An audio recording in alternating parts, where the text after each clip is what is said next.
when you start to have a kind of, let's say, intellectual awakening in your 20s, often you meet all these kinds of people who even if they can believe in God, they have this idea, okay, I believe in God, but I believe God is more like an abstract force, is more like something that's like you said, something that's abstract, something that's an idea. But that is just not our experience of reality, because we view the world through our own consciousness, our own human consciousness. We don't know of any other world besides the one that we can view through this human consciousness. And we encounter, the highest thing we encounter is always other people. The richest thing, the thing that can transform us the most, that can make us, like you said, more human, are always other people. And so I always find it strange when people think that the highest aspect, let's say the highest ontological aspect, the image of the infinite would be something that's abstract. It's like, no, the image of the infinite has to be connected to our experience of the world, which is a personal experience, which is an experience that is through consciousness. So the idea of it, when you start to see it that way, the notion of the divine mind, or that God is, the best image of God is Christ, then it makes so much sense, and it doesn't seem so strange at all anymore. Well, something I think that's important is the distinction between the general and the particular. The truth is you can't ever know anything in general. Mm-hmm. We only encounter anything in a particular. And so, for instance, in the fathers, in teaching about icons, they said you cannot paint an icon of, say, the divine nature. Right. What would that look like? No. Instead, it's like, why can we paint an icon of Christ? Because he became a man, not man, because you can't just sort of paint man. You have to paint a man, yeah, a woman, a particular thing. And there's actually been a drive in certain aspects of modern art to, in fact, try, when we talk about abstraction, mm-hmm, to somehow or another capture or express the generalized. And in a way, the more we do that, the people begin to have this sort of cognitive dissonance in which they're all staring at something that no one knows what it is. And they're thinking, even to themselves, is that art? And well, there can be things about it. I mean, my youngest daughter is an artist. I appreciate that you can have, of course, on the other hand, Picasso can draw a line and it just has genius about it, and you'd have to look at it and figure out why that is so. His lines are better than my lines. But on the other hand, abstraction just fades away into nothing. It mm-hmm. is the strange act of communion is that we discover in the particular something that unites us with that which is beyond it. I like a term that I've used in referring to God is calling him the transcendent particular. I mean, mm-hmm. he's actually the ultimate particular because there's only one of him. There's not two. There can't be general God because there's only a God, one God. And so he's so utterly and transcendently particular, and so he makes himself known to us in the God-man, Jesus Christ. And in a way, that's also a revelation to me. I am not humanity. Yeah. I'm just Stephen. Mm-hmm. And this is how we encounter each other. And there's the old saying, I love humanity. It's people I can't stand. Yeah, exactly. No, you meet that. Oh, you encounter that all the time. It's like, I love the poor. Yeah. Well, I hear this. People are going to attack some group. They're going to attack blacks. They're going to attack old privileged white men, whatever like that. And I'm thinking, well, which one of them? When we reduce each other to abstractions, that's actually, first off, you have to generalize anybody in order to kill them. Mm. Yeah. We find it very difficult to kill particular people because particular people are always not quite what you imagine. I have to actually sort of stigmatize you and paint you as something broader that I can just paste my hate on, make you stand as a a false symbol for all that's wrong with your, you know, your race, your nation, or whatever that way. This is always a ticket to violence. Yeah. We find love in the particular. We find forgiveness in the particular. We find union and communion with the particular. The other, you know, but you think about Christ and his interactions. There were, you know, in some ways, Israel at the time was a highly politicized thing. You had your groups, you had your Pharisees and Sadducees and other groups, and then you had the, you know, those who were religious and those who were considered the unrighteous, you know, prostitutes and tax collectors and things that way. And he not only, you know, they talk about him meeting and eating with prostitutes and tax collectors and these other ne'er-do-wells, but more amazing than that, I think about it, we know some of their names. I mean, for instance, there's a short little man in the town of Jericho named Zacchaeus, who was a tax collector and hated by everybody in the town. But the amazing thing is, I mean, how obscure is that? Yeah. 2,000 years ago, some dude named Zacchaeus, and we know his name. Why? Because Jesus called his name out and said, I'm going to go home and eat with you today. He didn't just sort of say, you know, some general invitation to all local tax collectors, come and we'll have a meal. He goes, Zacchaeus. And it's interesting, Jesus is walking along, sees this guy in a tree, and he knows his name.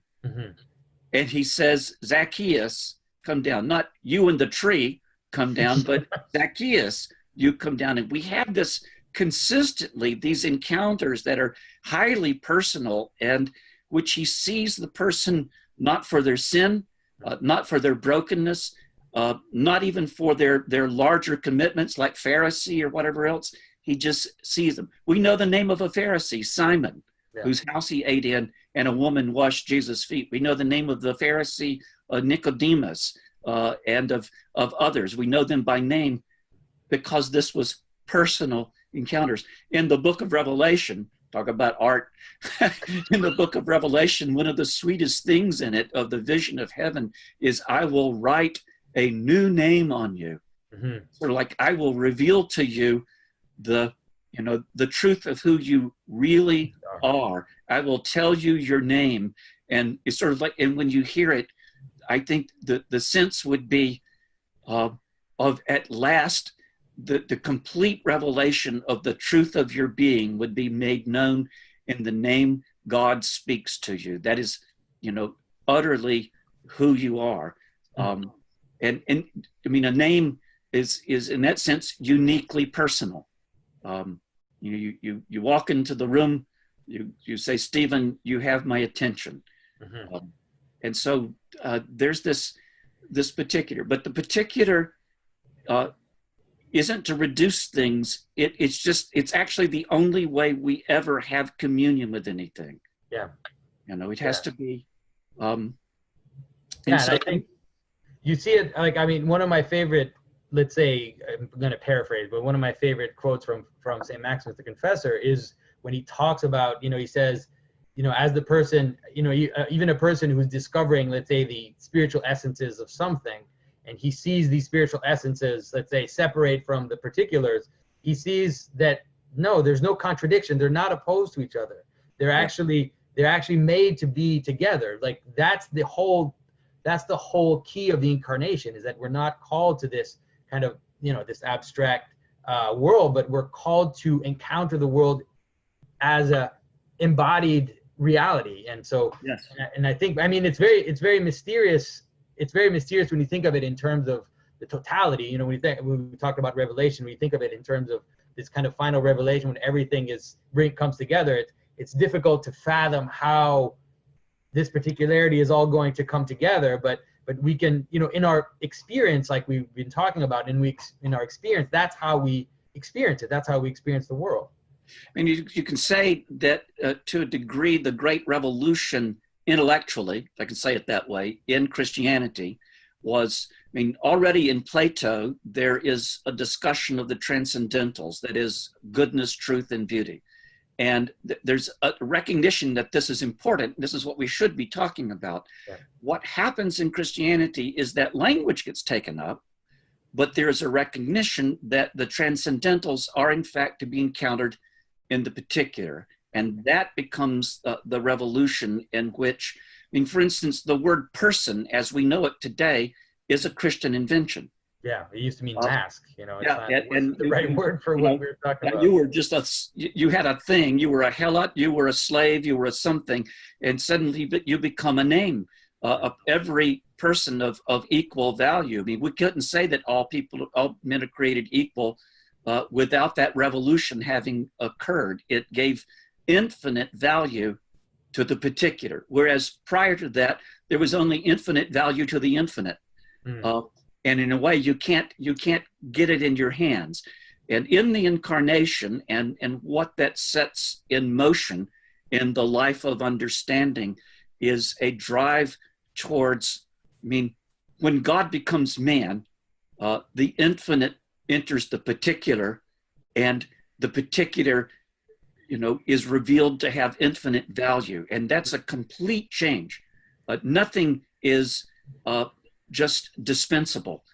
Everything has infinite value, and that's really the drive of Christian ethics, is understanding that a human life is a uniquely particular thing, unrepeatable, with infinite value, and worth sacrificing, sacrificing for, loving, doing all of that. And that is only, that without that, I'm only speaking vague generalities.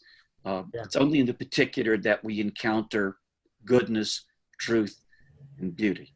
So that's really the root of incarnation for us. Yeah, and I think that it's almost as if we haven't completely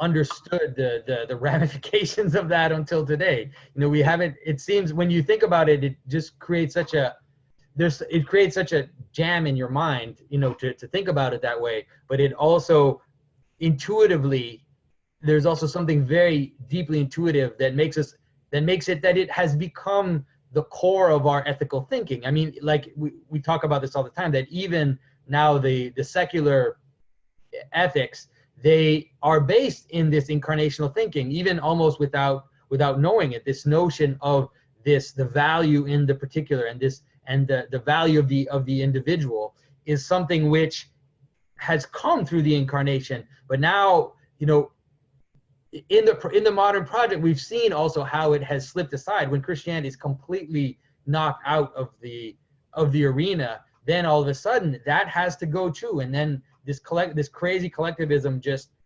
appears and just takes over, and then human beings become numbers. They become just fodder for whatever ideology you have. G.K. Chesterton said that when the tradition gets jettisoned, like the Christian tradition, the consensus of earlier times gets jettisoned, he said it's not that virtue disappears from the world. He said, but what you get is the virtues gone mad. And so, most of the people out there are actually basing whatever they're thinking on some version of the traditional Christian virtues. Yeah. But they've lost their connection, to one another, and they're grounding in the particular and these things of life, and they just, they run wild. Yeah. And kind of drive us crazy. And so you have competing virtues. You have, the love of tribe versus, other kinds of things, and it makes us crazy.